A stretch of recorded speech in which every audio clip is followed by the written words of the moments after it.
This is another episode of Stand-Up Comedy, your host and MC, celebrating 40-plus years on the fringe of show business.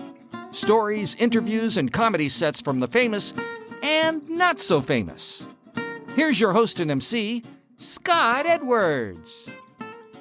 Ladies and gentlemen, welcome to another show. Man, we are in for a treat. One of our oldest and dearest friends in the comedy world is with us for an interview today. Ladies and gentlemen, you've seen him on Reno 911. You've heard his voice probably 1,000 times through cartoons, but didn't maybe know it was him. But he is fame and fortune success out of the Laughs Unlimited. Let's welcome to the interview stage, Carlos Alazraqui. Yeah. Yes. Oh, yes. Carlos, it's so good to hear your voice. It's terrific to catch up. You have had such an amazing career.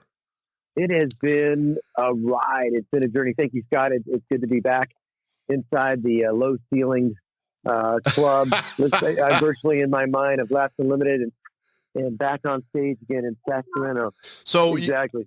You were just saying how you had great memories of the old stage at Firehouse Alley with the low ceiling. We should let the audience know that early in both of our careers, we were able to connect. I was a young club owner, and you were an even younger stand-up comic coming out of the Northern California area. But you know what I don't know? When did you, I mean, you emceed for me. We did a lot of special projects off stage. You were one of our house regulars for years. But why don't you share with the audience what kind of got you started down that path of comedy? Yeah, it's a man, you know, Ernie Olson is a professor at Sacramento State, Recreation and Leisure Studies. Right, good friend of the club. He just saw me as somebody that, you know, your grades are okay, but I think you're a natural born performer. So I got into his mime. We were the Leisure Time Mime Company, and we would go to schools for the deaf and special places and perform these mime sketches. We even performed them at the Good Earth, where I was working as a busboy, paying my way through college. And then my first competition after doing mime was at Harry's Bar and Grill, 4th and 8th Street, I want to say. I know right where it was, Harry's Bar and Grill, Christmas 1984. Chuck Walker won that competition. I came in third. And I think one of the prizes where we got to do a night at your club. So I performed once there, but then I cut my teeth with Mark Fraser at Mark Fraser at the Harry's Bar and Grill, which is no longer there, on 12th and K, which was below the Club Cantel, which is where I saw Screamin' Jay Hawkins perform.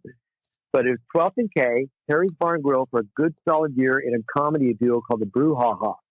And I remember, because I had stage anxiety. I would go on stage by myself, but I needed a partner. And Mark just wasn't ready to go to that next level. And I said, you know what, I'm going to go MC and see if I can MC at Scott's place. And I guess I did well enough where you saw me, and I said, I'm going to be the house MC. And this is something that other MCs will tell you, and even yourself. I still get this automatic knee-jerk reaction to the Beach Boys, round, round, round, I get a round. Because that meant I was going to hear the... I was going to explain to the audience that for, 20 years, we opened every show with a Beach Boys song, and halfway through, you'd hear it scratch across the record. And I'm exactly the same. I hear that song, and I'm ready to jump on stage. It was both an adrenaline thing and a nerve thing. Because sometimes, you know how it is. Sometimes you just weren't ready to go on stage, and they started that song. You're like, oh, man, here we go with Round, Round. And I can hear that record scratch. It's like, but just being in that green room, and you know, we'll get to the people I work with, and when you think back on it, that location, that size of audience, those low ceilings, it's what a comedy club should be. And it's very hard to replicate it, you know, because comedy clubs started turning into these big airport hangars, you know, the Improv, Hippie Improv, and all these clubs. And you really grew to appreciate an intimate setting like that, where you could just talk to the audience and see them all the way back in the back. Yeah, you've struck something I've mentioned a couple times to my audience, where the Firehouse Alley location, which was to me always my main club, was low ceilings, Back in the early 80s, people were still smoking. We had like a non-smoking section, but it didn't really matter. We had 2 levels, and even though it fit 200 people, nobody was that far away from the stage. And we always, like most clubs, we had tables right up on the stage. So it was a very intimate room, and I'm glad you have great memories of that, because I as well think that was the epitome of what a comedy club should be, which is akin to the old jazz clubs. Yeah. And you know what came close? The Cobb's on in the Cannery Row, Cobb's in the Cannery Row, and then the Improv, when it moved to San Francisco in 1989, it was a cabaret club, and it was right on Mason and Taylor. Taylor and Gregory, and Mason and Gregory, right by the theater, right by the current theater. And it was 99 seats, low seats. And I worked with Rick Scheidner and David Spade there. But that was what that one club in San Francisco replicated. Maybe the punchline, but no, the charm of going into a brick building where you had to descend down the driveway to get into your club. It was like subterranean, right? Oh yeah, we were below basement level, an old brick building from like the 1840s, and it really had a lot of atmosphere. Bo, you have a great memory of it, and you're right. It brings back warm feelings of home for me. And you were, like I mentioned, house MC, start off as an MC and opening act, but obviously grew to a headliner, and just terrific. Now, going back to you just getting started, this is a little test. Do you remember your first bit or joke?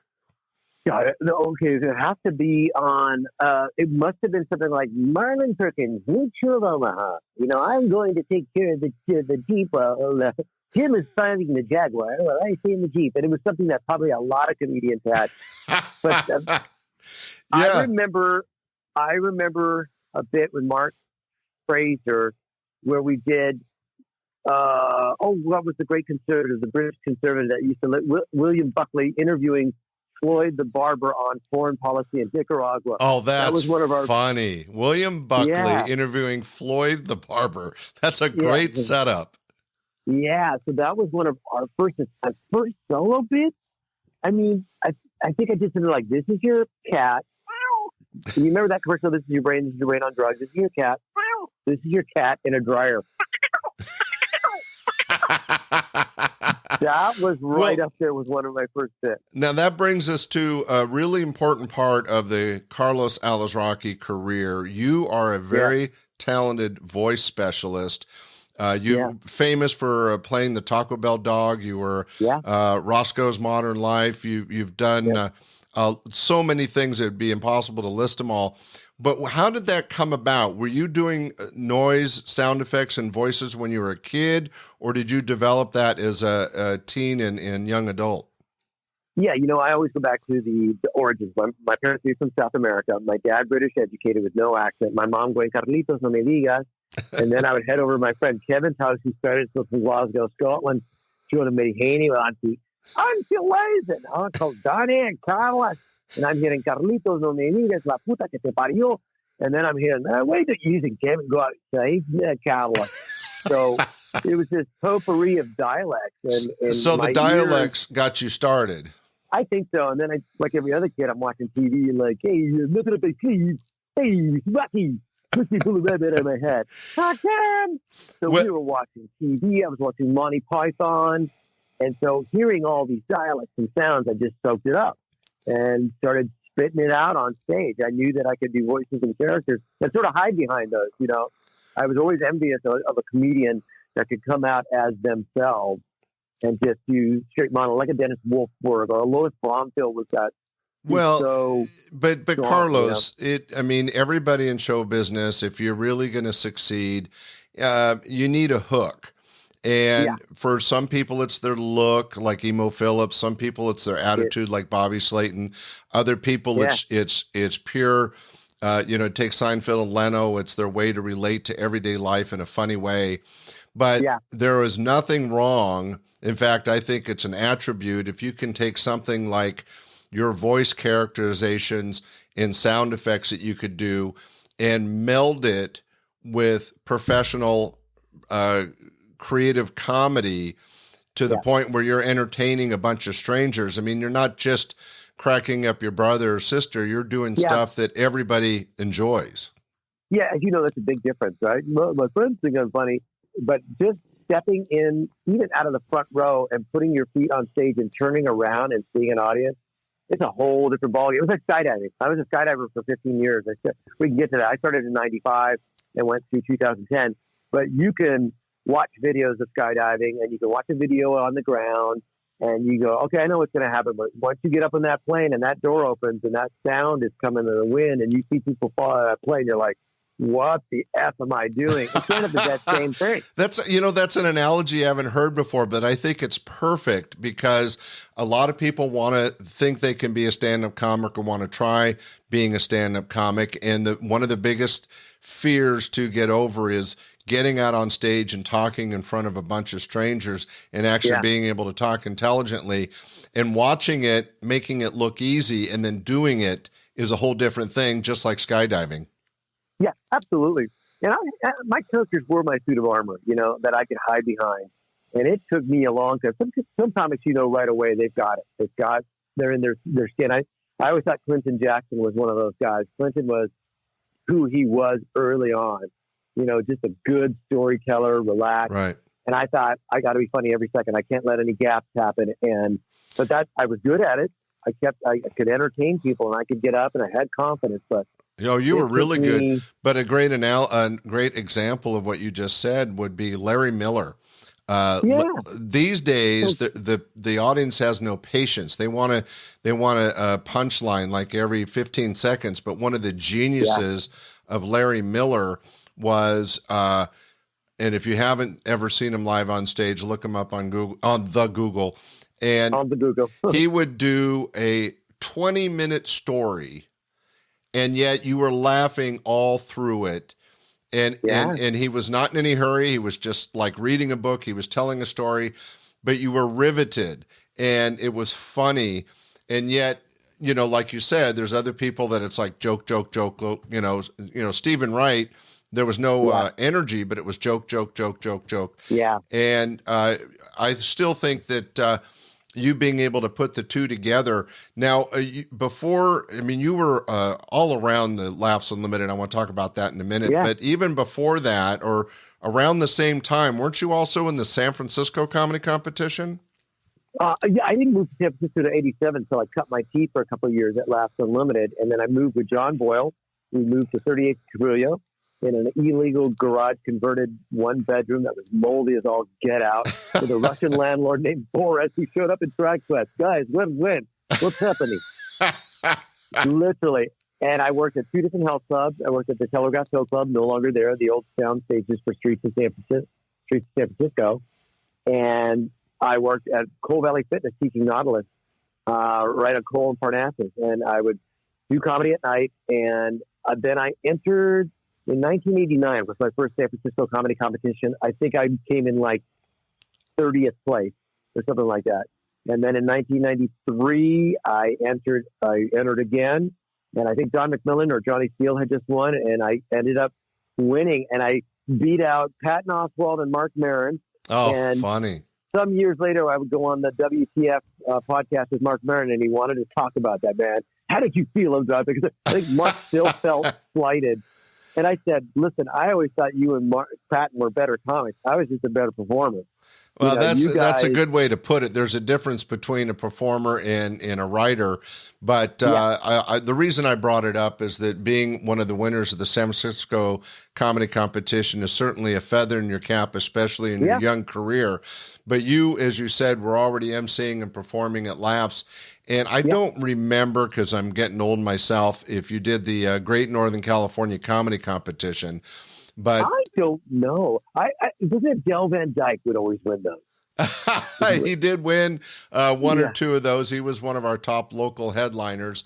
But still, the history we have with you at the club. Now, we were talking about Jill, my wife, was said to say hi. Yeah. Hi, Jill. Remembered that every Sunday I would go work one of the other rooms that I had. I had 3 clubs at the time. And that she would refuse to MC. And so you were her house MC, she said, for almost a year. Yeah. And she just always appreciated what you professionalism in comedy and how easy you were to work with. Thank you. Yeah, I had a work ethic. I learned it from some of the other comics. My buddy Steve Bruner, who now lives in Santa Rosa, he really kind of instilled in me that work ethic of like, you gotta get up as much as you can. You gotta show up. You gotta MC, and you gotta practice and be professional. And so yeah, I was an athlete, and I approached it like that. If I want to get better, I got to show up on time because I had a paper route. I was a dishwasher. I was a bus boy. So I was used to showing up for work. Put your helmet on, get your lunchbox, and go to work. Because some nights it was working. It's Sunday night, you're tired, but there's a show. The audience needs to be warmed up, entertained, and get the feature act ready to go, and that's your job. Well, you had a good mentor there, Steve Bruner, not only a good friend of mine and to this podcast, but obviously of you. Has one of the strongest work ethics, clean, funny comic that is successful today as a stand-up. And you and I have been around for almost 40 years in this business. And to be able to pick on somebody like Steve Bruner and go, yeah, and he's still outperforming, just like you're still working the craft. This many years later, you have to be a pro to be able to do that. Oh, yeah. It's what keeps you going, and I did a show the other night that I don't do as much stand-up as I used to. And my friend of mine, Jamie Taylor, was doing a virtual show through Flappers, and I forgot that I was going to move my mom, so I flew down there on a Tuesday night. On Wednesday night, in my brother's backyard with a laptop, I did my virtual show, and I was there for it. I did my 10 minutes. I was in a coat and a beanie, and I just ripped. I just went off, and because everybody else had their virtual background, but that work ethic was there. It's like, you know what? I said I'd do the show, so I'm going to do the show. I'm going to show up. Well, that's great. And, one of the things I tried to teach a lot of young comics back in those days was that even though we're in the quote unquote entertainment business, it is a job, and you have a responsibility not only to the audience and to yourself, but you're working for a club owner or a producer, and they're counting on you. And so the fact that you respected that, from my heart, thank you, because that is not something everybody had. Yeah, thank you. And plus, listen, I'm going to say that you were an intimidating, what's the word I'm looking for? Person, asshole. Right? No, but because you had clubs but you weren't as intimidating as Steve Shariffa at the Riviera Improv. 7 nights a week shows, 3 shows a night. And Shariffa's like, Carlo, you do your freaking time. I don't know if we can cut, but you do your freaking time. You get to freak off the stage, all right? Do your time, bring an act up, maybe do 1 or 2 minutes, no more, and then you get off and you bring the other act up, no time in between that one, and you get off, and that's it. That's the show. And so having cut my teeth at Laughs Unlimited, of emceeing all those shows, I was ready for a guy like Steve Shariffa and the Improv at the Riviera and doing 3 shows a night, 7 nights a week, and being able to remember names and intros without writing it down. What would you like me to say? Oh, that's cool. I've been on Johnny Carson. My next tour date is coming up. Got it. I've done this. Right. So right. Yeah, that professionalism and that repetition and that approaching it like a job has kept getting me more jobs. And that goes a long way. You can be, as you know, because you're a club owner, you could be as funny as hell, but if you're a prick, nobody wants to work with you. Or if you're messing around with the staff or whatever. Like, nope, don't want to work with you, buddy. You're really funny, but too much of a headache. Yeah. So no, I've told the story a couple of times about how one of the only acts I ever fired was Bill Maher, and nobody can say Bill Maher's not funny. He's a funny man. He's smart. He's intelligent, but man, he was a jerk to work with, and he was disrespectful to the audiences, and that just wasn't the way I ran. But there's people out there, and there's other acts that were prima donnas, and then you would kind of let them be jerks just because they may have felt like they earned it, and it wasn't, I had to deal with it. My audience didn't have to deal with it. I was all about the audience. If the audience was being respected and entertained, I could put up with a little BS, but And I'm sorry you found me intimidating, but at the same time, it's probably a good thing. It is a good thing. You it's got to be a little Machiavellian. You got to have a little bit of fear. And Well, let's be otherwise, honest. I could be a jerk, but that was, I was young. I mean, I started the club when I was 24 and I had, 125 employees I was trying to corral and three clubs, a lot going on. Now we were talking about how great you were as an MC and as a comic, and you were able to use your dialects and voices and sound effects to entertain, but we had a lot of fun off stage. I wanted to share with the podcast audience that you were also the voiceover for a lot of the Tony King commercials. Tony King. Yeah. And that was, and I know it was a character that Bob Stobner played, right? Yeah, Bob Stobner would be he was selling records, or we did a tour of his mansion, and you did the voice of the rich and the famous guy. That's right. My soul's of the rich and famous Tony King. Yeah, Rich. Oh, God, what was that guy's name? Robin Leach. Robin Leach. Robin Leach, my soul, rich and famous Tony King. Yeah, and as a matter of fact, Lynn Stobner, I just sent photos to her nephew. He happened to be working on the Casa Grande, which is a Nickelodeon show I was working on. But yeah, so it was Stobner, it was Lynn Stobner, Bob Stobner, and yeah, he would do these wacky commercials, and I guess we took advantage of your expertise and your dialects. We were doing what we called home videos, and we showed them on our TV show. And you helped us with the voiceover to make it sound that much more professional. So from Bob and I, thank you. It was a lot of fun. But I think you also went to a couple of the bowling nights, and we played softball a couple times. I mean, it was a fun time. Yeah, it was a very formative time in my upbringing too, because I graduated high school in 82 years of junior college, being a jock, playing soccer and running track at BBC, and then 4 years college at Sac State, playing track, running track, and doing recreation administration. And then I become this comic, and I'm working at the Good Earth restaurant. I remember when I would invite people from the Good Earth to come see me, and staying at the comedy condos, and it was very formative. I really kind of grew up a lot there. Well, you turned that opportunity of stage time and mutual respect. We respected your talent and helped you become a better comic. And you respected the stage and treated not only my staff and I with respect, but you were always there for the audience. And I think that combination was beneficial for everybody involved. Let's move on. So we had some really successful times together, but you did move on. I know we were talking about cartoon voices. You were the voice of on Rocco's Modern Life. Yeah. And I got that. Here's how I got that. I'm on the road. I did a pilot.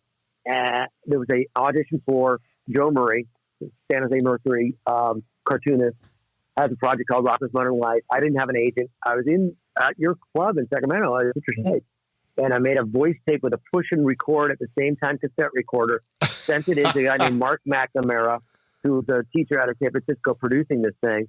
I showed up at Sutro Towers at this house, George Maestri, who lived right underneath Sutro Towers. I went in his garage in his basement, and I auditioned, and I didn't have an agent. And the story, as I've told many times, is I got Spunky right away. And I was like,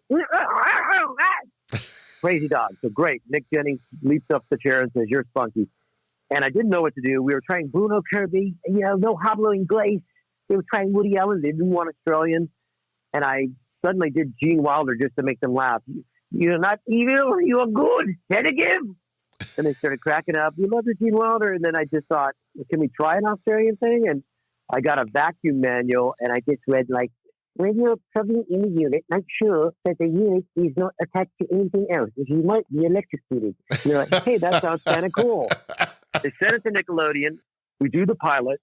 I take off on the road. I'm at the last lap in Seattle, and I go to a payphone. I get a call. I think I had a pager, and they said Rocco's Modern Life is going to go to series, and I was like, "Yes!" Oh, that's awesome. Now, was that your first professional voiceover gig, or had you already done the Taco Bell dog? No, that was Rocco first. Rocco was first 4 or 5 years. That's amazing. So for me, I didn't love the road. I did the road, but I didn't love it. It wasn't in my heart. Oh, it's a hard job. It's hard. So I knew that this was an opportunity to move to LA, get off the road. And then at the same time, I had won, right after I won the San Francisco comedy competition. So I had Rocco's Modern Life. I had 10,000 in cash. I had managers calling me.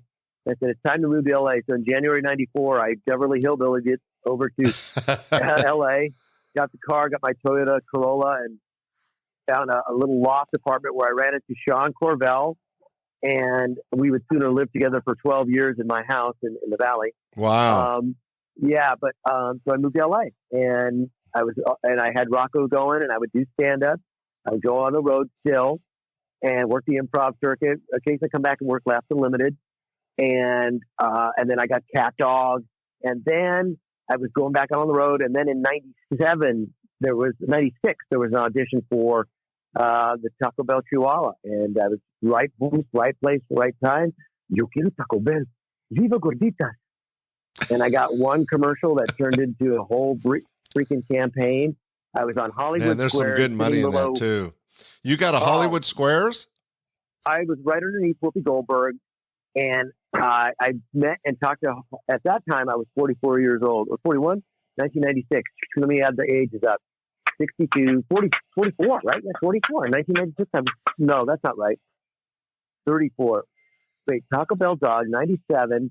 I was born in 62, so that would have made me 35, right? Yeah, 35. And I remember meeting Sugar Ray Leonard, and we were talking together. He's like, hey, man, you married?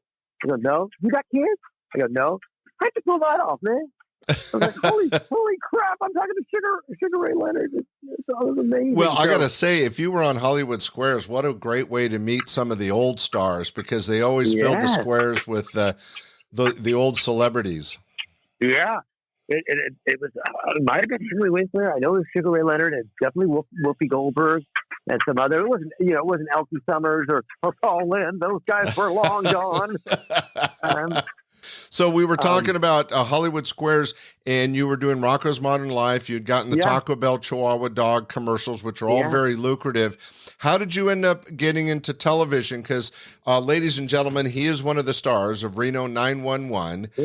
And that has had kind of a rebirth. It got a cult following, and didn't they done some stuff even recently with that? Yeah. So what happened was, I got Taco Bell Dogs, and the Taco Bell Dog ended. So I started doing, actually in 95, I worked on the Stephanie Miller Show on UPN at the Soul Train stages on Paramount. For 13 weeks, I had a card on the Windsor Gate, so I could go and drive on the gate at Paramount Studios. I had a little room there. UPN was the channel. It was a late night talk show. I did sketches with James Stevens III and Karen Maruyama. Oh, I remember James Stevens. Regulars. Yeah. Yeah, very talented guy. We did tons of sketches, and we got paid little money by Buena Vista Television. That ended. Then I got the Taco Bell Dog. That ended. I was doing radio at KBC for the Stephanie Miller Show.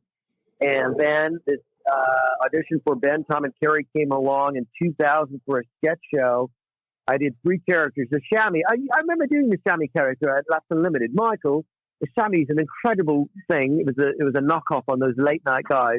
And the Shammy was a napkin that was stronger than a California marriage, Michael.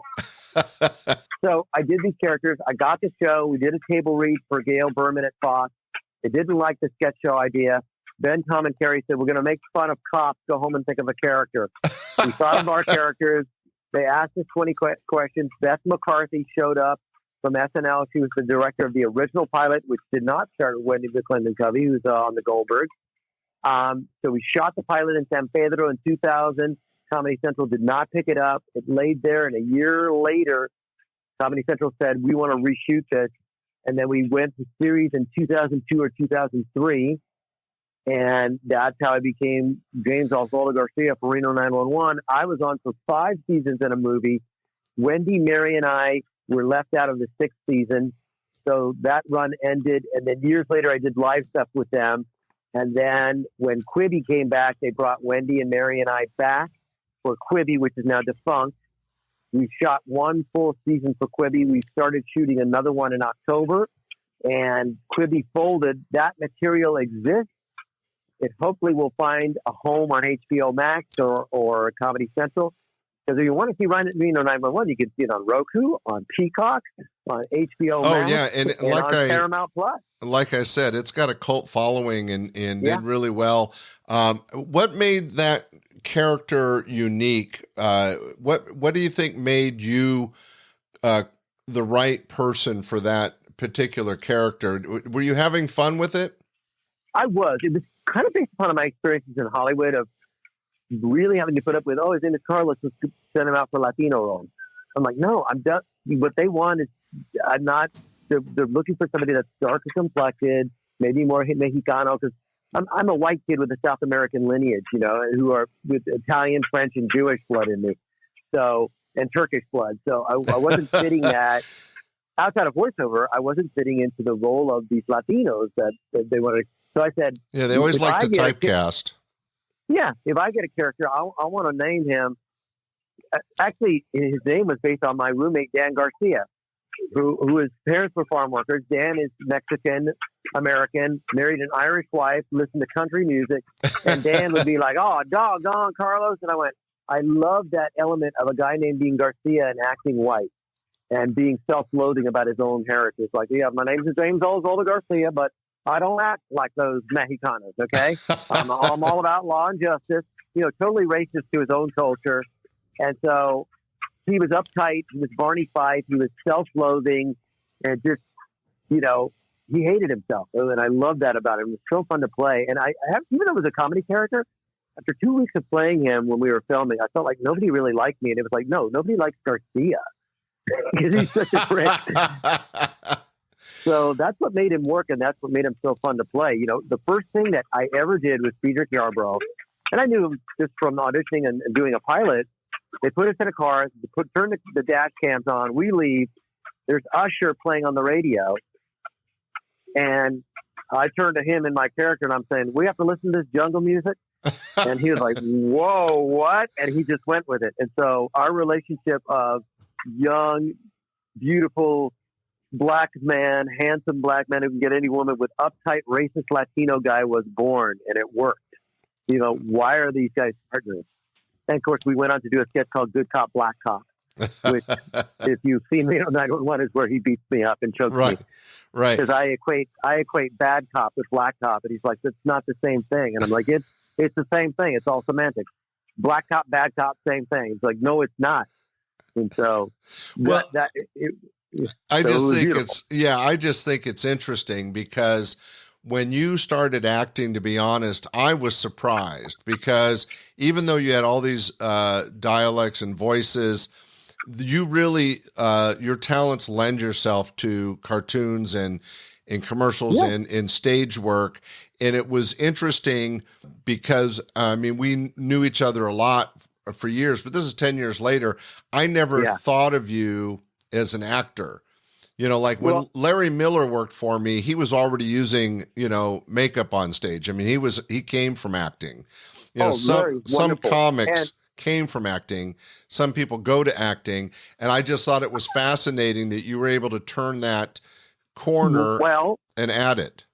Yeah, I think it was the advice from Larry Miller and Dave Coulier and a couple others that said, if you want your stand-up to lead to stand-up comedy and sitcoms, you got to take acting. And so I studied with the late, great Cliff Osmond, even into my LA years. And Cliff Osmond passed away. He was in the Fortune Cookie. He was what's the guy who did Fortune Cookie and Some Like It Hot? Oh, I forget his name. Oliver, no. Oh, gosh, I get him mixed up with the old classic guy. But Oliver Wilde or whatever he did. But a really good guy who knew how to act. He was a great teacher. And so when I played Garcia, I said, I'm not going to play on top of the comedy. This guy is already ludicrous, so take him seriously. So, like, if, you know, Jones and I, who's a black police officer, come across Chris Salmon playing a Klansman, and they're trying to light a cross on a lawn, and I've got my black partner with me, I'm really pissed off. And so I'm going to play it dramatically. No, you're not going to light that cross. No, stop it. Now, my partner here is getting really upset. So that's what the acting class taught me is like, don't play on top of the comedy. Right. Play Garcia seriously, and then the comedy will reveal itself. Oh, and that's interesting. Had I not taken the advice or watched people like Larry Miller on stage, because he's so great at storytelling, you know, I wouldn't have learned those things. And so, Yeah. Yeah, so I didn't know you'd taken acting lessons, but it makes perfect sense because once you did get on the screen, you were a natural. And I thought it was interesting that you were able to, I've already said it, so I don't want to keep blowing up your head over it, but you're able to do stand-up comedy. You're able to do voices and characters for cartoons, which is a huge career in itself. And now you find yourself as a successful actor on a series that lasts 5 years, which is more than most. So, I mean, you really were able to hit the trifecta, Carlos. Yeah. And it's all based on your success. That's amazing. We touched on it pre-show. You actually mentioned it, but my godson is an animator and draws for Casa Grande, a very funny cartoon. And I thought it was amazing that you did some voices on that cartoon, and he's drawing the cartoon. What a connection. Yeah. Yeah. Yeah, and as I said, I didn't get to send him anything from that, but I sent him Crocker and Rocco, and I sent him something from as Garcia. But yeah, I play Carlos Casagrande. He's kind of a nerd. I play Frank Sergio the Parrot, and a guy named Vito Filippino, who's kind of like this Italian guy that hangs out in the Mikado, and he's kind of he's a mooch. And so, yeah, I'm a regular on that. That's doing really well on Nickelodeon. And it's what a small world that I would work with somebody directly related to you. It all comes full circle. Well, yeah. And so sweet. Especially since it was you, me, and Bob Stobener, his father, that were doing those old Tony King commercials where you were the kid. You were the young guy that we were taking advantage of your talent. And now, 30 years later, you're doing the voiceover for his son, is that he's doing animation on, which is a unique art form in itself. It's just been amazing.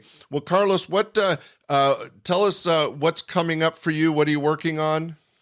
Well, I know this will drop a little bit later, but on March 30th, my movie that I wrote with Jill Michelle Milian and financed with my wife and produced, called Witness Infection. You can always go to witnessinfection.com. It drops on freeform digital media, which is Byron Allen's company. So it'll drop on iTunes, Walmart, Amazon, DirecTV, many other formats. Okay, let's make sure it's clear. This is a movie that you did, and it's called Witness Infection.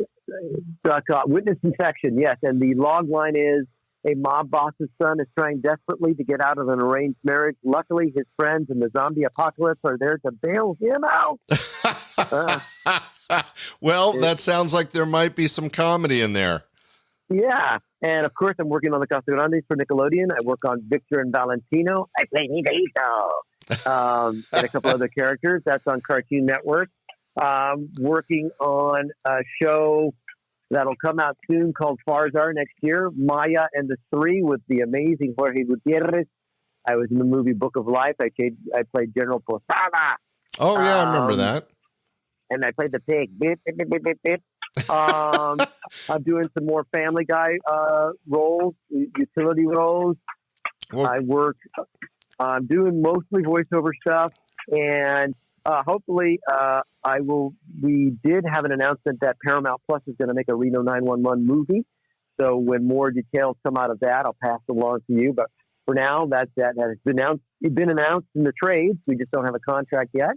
So looking forward to that. And hopefully you can always watch me on HBO Max, Peacock, Paramount Plus Network. All the old episodes of Reno are on there. Well, and I just have to tell you, Carlos, it was not only an amazing time to share our life on stage back in the early 80s and mid 80s and into the 90s, but to watch and see how your career has blossomed, taking your immense talent and voice talents to levels that only other people can dream about. So congratulations. I know that none of it came easy. You always worked hard. You always were a professional. But to share time with us on this podcast and let my audience in on some of the stuff you've done is really incredible. Thank you so much. Thank you. Thank you, Scott. Ladies and gentlemen, we're going to have a comedy set from Carlos taped live at my club from back in the 80s coming up right after this interview, so you can hear some of Carlos on stage.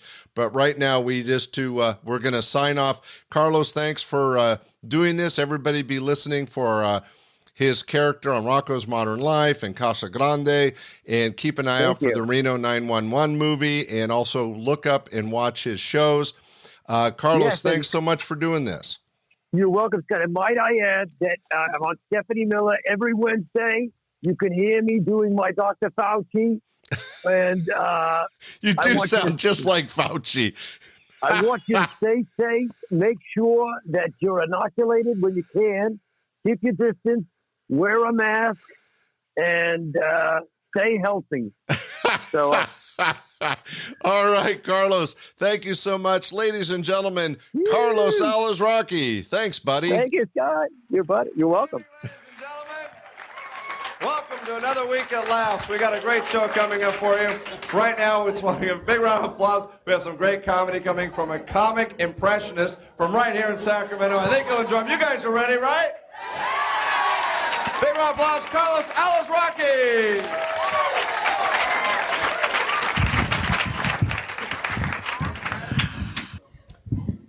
Last year, the Pointer Sisters, I'm so excited, went all the way to #1.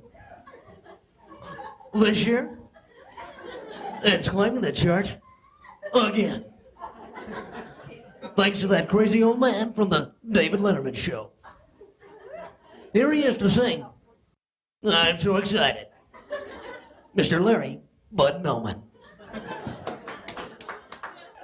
I'm so excited. And I just can't hide it. I am about to lose control. And I think I like it. Larry Bud Melman there for you, ladies and gentlemen.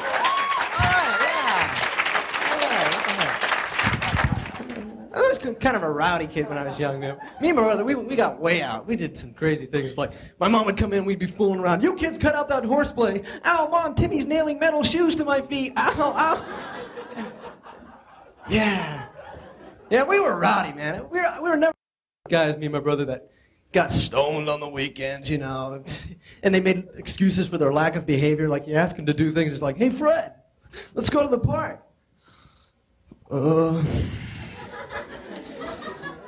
Is it free? No way. No, we were always like the Asian culture, because I admired the Asian culture because they're so full of life, you know. Everything they do is all the martial arts, from tennis to shopping. Oh, it's a big store, vacancy. Oh, look at all the vagans here today. It's a red taxi. They get into it. It's great, you know. It's like they play a simple game of ping pong. It's 25-25. We play a tiebreaker to 10,000.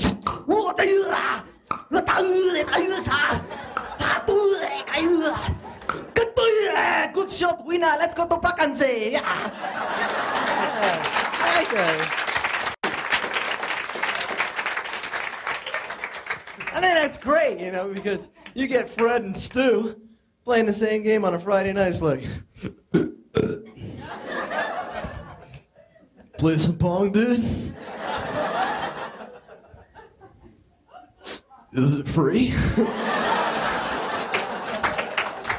Sure, serve it up, dude.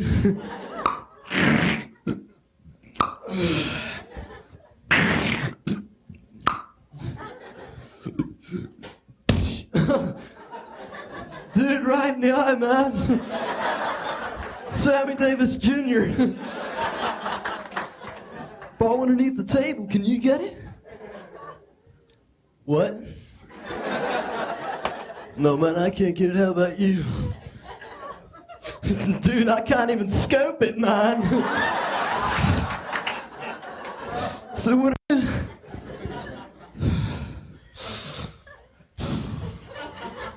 Game's over.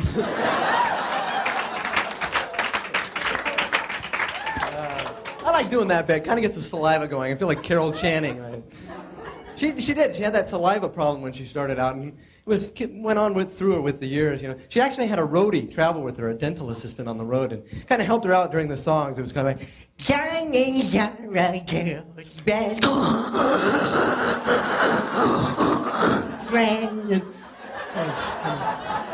Kind of fun to watch. It was happy to be here at Last Unlimited tonight because I'm a horrible driver. I always get lost. Well, it's not entirely my fault. I went to the doctor's the other day, and he told me I had that learning disability where you read things backwards, dyslexia. And yeah, I just found out tomorrow. And so naturally, I'm on my way over here Tuesday to make it, and I got lost in L.A. I turn a corner, I see Ricardo Montalban in a white tux selling flowers, so I pull up to him, honk the horn. I go, "Excuse me, Mr. Montalban, I'm lost. I'm from SF. Can you help me back?" "Good day, stranger. Welcome to Los Angeles, California. Nice level. If you wish to go back to San Francisco, you must first take a left turn and then next right. And the road will take you straight to I-5 North. However, I must warn you that if you decide to take I-5 tonight, that you will be subject to the strange hypnotic powers of one of California's most boring highways." Idiot. Now, not only am I lost, I'm afraid to go home. So I whip into this 7-Eleven. There's these surfer punks out in front. Hey, you kids, can you help me out? Give me some directions. Is it free? These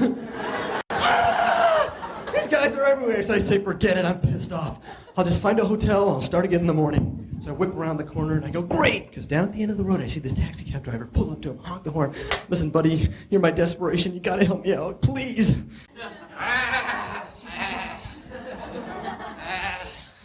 "Boy, are you pretty lucky you found me. Because I happen to know L.A. like the back of my hand. It was there yesterday. All right, you wanna go? You wanna go? You wouldn't happen to know where we are right now, would you?" Thanks very much. Have fun with the rest of the show. Carlos Alazraqui! Ladies and gentlemen, Carlos Alazraqui, one of the best in the business, got his start at Laughs Unlimited back in the early 80s and has gone on to fame and fortune. Hey, keep an eye out for the remake of the movie Reno 911 and get a chance, watch the old shows online. Very, very funny. Oh, and if you get a chance, my godson is an animator on Casa Grande, and Carlos does voices on that cartoon. Check it out. We hope you enjoyed this special interview of Carlos Alazraqui. Thanks for listening, and don't forget, next week, another great show. Bye! We hope you enjoyed this episode of Stand-Up Comedy, your host and MC. For information on the show, merchandise, and our sponsors, or to send comments to Scott, visit our website at www.standupyourhostandmc.com. Look for more episodes soon and enjoy the world of stand-up comedy. Visit a comedy showroom near you.